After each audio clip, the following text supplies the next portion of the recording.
back to incredibly useful exercises for the double bass, where we condition specific performance aspects in short, stolen moments. Today, we'll work up a nice burn in our left hand, develop finger independence, and shape our left hand for more precise tuning. And we'll up the muscle level a bit by throwing in some perfect fourths. That's a lot of payback for a 2-minute workout. Let's play Professor Paul's Double Stops by the great Paul Ellison, the Lynette S. Audrey Professor of Double Bass at Rice University and friend and mentor to generations of professional bassists and teachers. I want to thank Joey Nager for his generous support of this series. Joey has been my go-to luthier for over 5 years.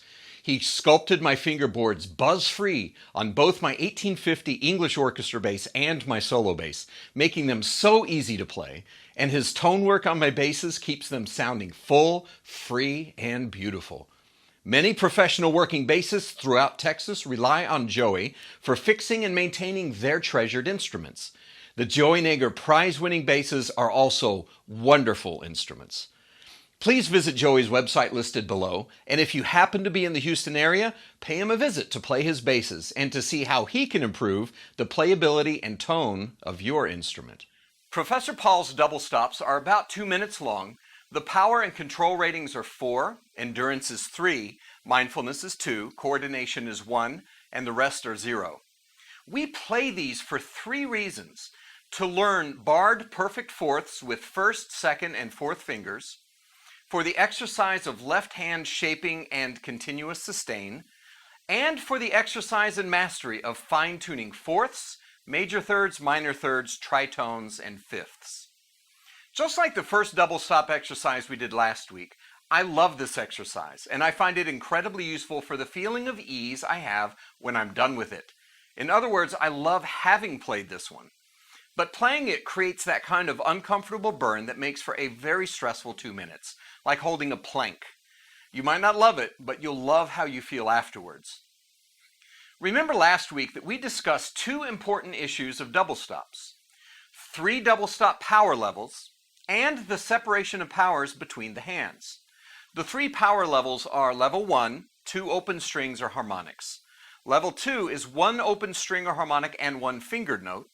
And level 3 is 2 fingered notes, requiring the most strength.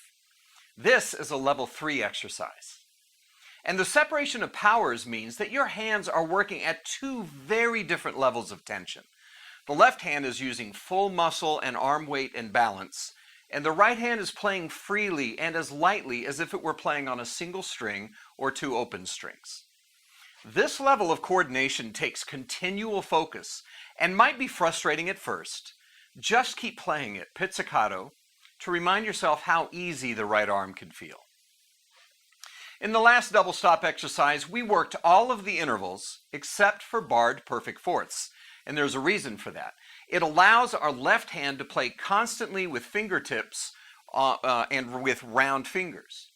Now we'll add perfect fourths, which we play by barring our finger, meaning that we lay our finger flat across 2 strings. You guitar players know exactly how this feels. It's a different mechanism and takes a different type of balance in the hand, and if we don't train it carefully, then it could be hard for your fingers to adjust between curved and flat. Here's a quick trainer to see what it feels like. Place your second finger on a B flat on the G string. Now hop the second finger over to the D and lay it flat to bar it. Then back to second finger on the tip of your finger. Now do that a few more times to feel the change in balance in the left hand. Do this also with fourth finger and with first finger.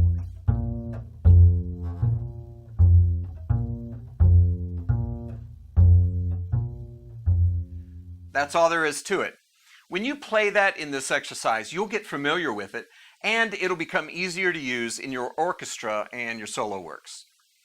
Playing barred fourths is more common with first and second fingers, but not so commonly practiced with the fourth finger, so you gotta practice it more.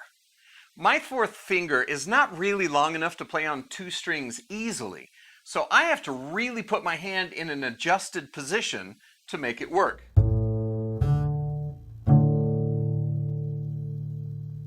Every everyone has to find their own way to bar the fourth finger. And that's exactly why we do this exercise. Just put down the fourth finger over 2 strings for a few minutes each day and let your muscles grow into it. You'll see progress every day. If you can't lock it down one day, don't get frustrated. Just keep training it. And lastly, don't get so caught up in the barred fourths that you neglect the other intervals. Take your time tuning the other double stops, always with a free resonant bow. If you hit a double stop that's out of tune, pro tip, adjust the finger only on the highest string. Don't try to adjust both fingers at once. You'll make things twice as hard. Leave the lowest finger in place and only adjust the top one, always while playing gently. Be patient with this and proceed to the next double stop only when you're confident that the double stop sounds exactly the way you want it to. So here's how we do it. First, strum the notes with your thumb when you can play it with consistent sustain, repeated arco. When you add the bow, start by playing mezzo piano. Work up to fortissimo slowly, only when you can prevent the bow from pressing into the string. Keep the tone resonant without bending the string. Remember to make the strings go fat with bow speed, not weight. Please remember, beauty before power. Before I play, I plan my recovery strategy because once I start, I don't let any mistake or fatigue stop me, just like in live performance. For both double stop exercises, I use a recovery strategy where I technically don't stop playing, but I do remove my left hand from the strings to recover if they get fatigued, while my bow continues to tonalize 1 or 2 strings.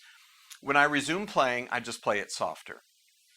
And while I do focus on my left hand independence, accuracy, and power, I work hard to keep my right arm free of unnecessary tension. And that means I'll be checking in on it a lot. Okay, ready? Let's play.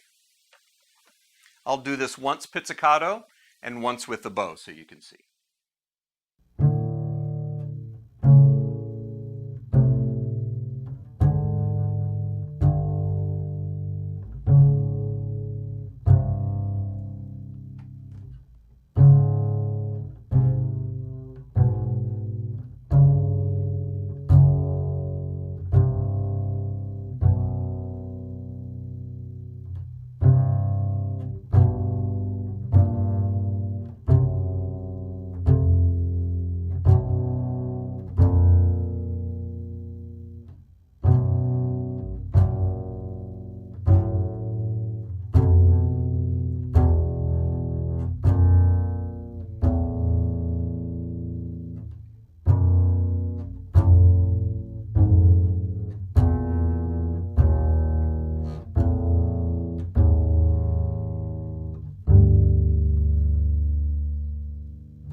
And that is Professor Paul's double stops.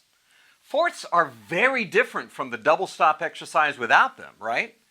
I find this a wonderful challenge with practical applications all throughout the symphonic and solo repertoire. You won't regret this.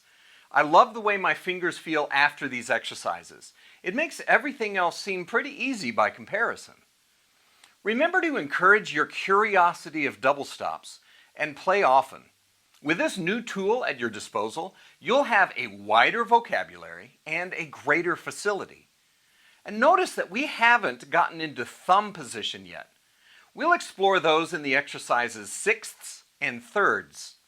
But in the meantime, take these patterns that you've learned in the lower position and see what happens when you try to take them up an octave. No need to wait for the second edition of incredibly useful exercises to play and explore. Have fun with them, and let me know if you find any really cool patterns that we haven't covered here. I love to see what creative people do with these drills. Have fun. Thank you very much for joining me today. I hope you find Professor Paul's double stops as useful for your performance as it has been for mine. I present this in the way that I've used and benefited from it, and I never intend to say that it's the only way to practice or approach double stops. You can adapt these ideas to your style of curiosity, conditioning, or teaching. Practice this and all exercises in this series in short, stolen moments, or incorporate them into your regular conditioning routine. Like and subscribe if you'd like to see more content like this, and leave any questions, comments, observations, success stories, or suggestions below. Please check out the incredibly useful exercises series of workout books, available in paperback and ebook on the Amazon site in your country. I look forward to you joining me next time. Thank you, and be well, friends.